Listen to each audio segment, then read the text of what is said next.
and a very warm welcome to the Bharata First podcast. This is Frankrausanpereira Pereira doing a reading of C. Rajagopalachari's Mahabharata. Chapter 21 The First Honor. The practice of staging a walkout from an assembly in protest against something is nothing new. We learn from the Mahabharata that walkout was resorted to even in ancient times. The India of those days consisted of a number of independent states. Though there was one dharma and one culture throughout the land, the autonomy of each state was scrupulously respected. Occasionally, some strong and ambitious monarch would seek the assent of his compeers to his overlordship, which would sometimes be given without question. After receiving this assent, he would perform a grand Rajasuya sacrifice, which all the acquiescing kings would attend in token of acknowledgement of his supremacy. In accordance with this custom, the Pandavas invited the other kings after slaying of Jarasandha and performed the Rajasuya. The time came for doing the honours of the occasion. The custom was to render first honour to the guest who was considered most worthy of taking precedence over the others. The question arose as to who should be honoured first. The grandsire was emphatically of opinion that Sri Krishna, the king of Dwaraka, should be honoured first, which was also Yudhishthira's own opinion. Yudhishthira followed the advice, and under his instructions, Sahadeva offered to Sri Krishna the honours enjoined by tradition. Shishupala, the king of Chedi, who hated Krishna as wickedness alone can hate goodness, could not tolerate it. He laughed aloud in derision and said, "How ridiculous and unjust! But I am not surprised. The man who sought advice was born in illegitimacy." This was an insulting allusion to the sons of Kunti. The man who gave advice was born of one who ever declines from high to low. This is in reference to the fact that Bhishma was born of Ganga, the river naturally flowing from higher to lower levels. And he who did the honours was also born illegitimately. And what shall I say of the man honoured? A fool by birth and a cowherd by breeding. Dumb indeed must be the members of this assembly if they have not a word to say to this. This is no place for worthy men. Some of the assembled princes applauded Shishupala. Encouraged by their applause, he addressed Yudhishthira. When there are so many kings gathered here, it is a shame that you paid the first honour to Krishna. Not to render respect where it is rightly due and to render it where it is not merited are both equally grave offences.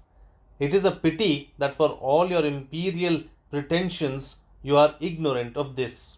Getting more and more angry as he spoke, he continued, "Ignoring the many kings and heroes who are here at your own invitation and in malicious despise of them, you have paid royal honours to a cowherd, boar, a mere nobody. Vasudeva, the father of Krishna, was but a servant of Ugrasena. He is not even of royal blood. Is this the place and the occasion to show your vulgar partiality for Krishna, the son of Devaki? Is this worthy of the children of Pandu?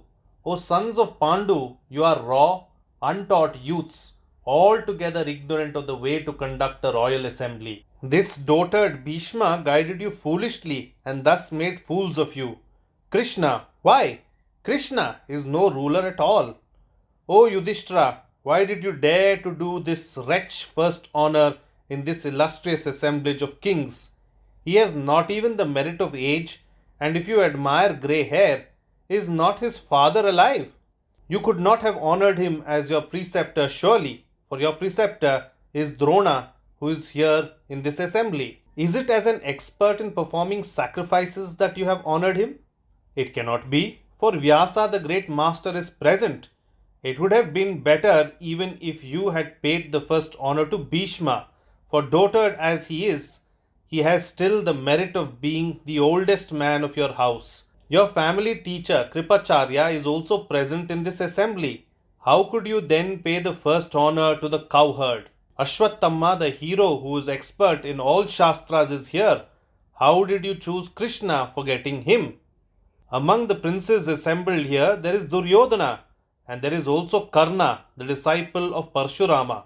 Is he not the hero who fought Jarasandha single-handed and defeated him? Leaving him aside out of childish partiality, you chose Krishna for the first honor.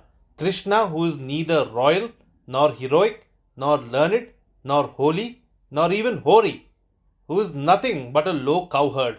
Thus, you have dishonored us all whom you have invited here. O kings, it is not out of fear that we assented to Yudhishthira's assuming the title of emperor. We personally do not much care whether he is friend or foe, but having heard much prate of his righteousness, we wanted to see him uphold the flag of Dharma. He has now wantonly dishonored us after all the talk of virtue and Dharma. What virtue of Dharma was there in his giving priority of honor to this villain Krishna who killed Jarasandha in an unjust manner? You should henceforth call Yudhishthira an unrighteous person. O Krishna, what impudence on your part to accept the undeserved honor which these misguided Pandavas did you. Did you forget yourself? Or did you forget decent tradition? Or was it just a case of a dog snatching a remnant of food which nobody cared to claim or guard? Do you not really see that this farce is a ghastly mockery and disgrace to yourself? It is like the mockery of showing beautiful things to a blind man or offering a maiden in marriage to a eunuch. Likewise, these kingly honors are really an affront to you. It is now evident that the would-be Emperor Yudhishthira, the senile Bhishma, and this fellow Krishna are all made of same stuff. After Shishupala had spoken these harsh words, he rose from his seat and walked out, calling upon the other kings to join him in resenting the insult. Many of them followed him.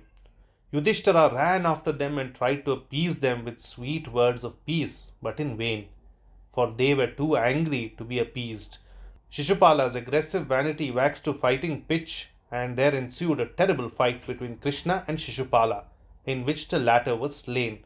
The Rajasuya was duly celebrated, and Yudhishthira recognized as emperor. That's it in this chapter. This is frankrausanpereira signing off. Do like and subscribe to the podcast and also do the same on YouTube along with hitting the bell icon. Please follow Bharata First on Twitter and Instagram as well.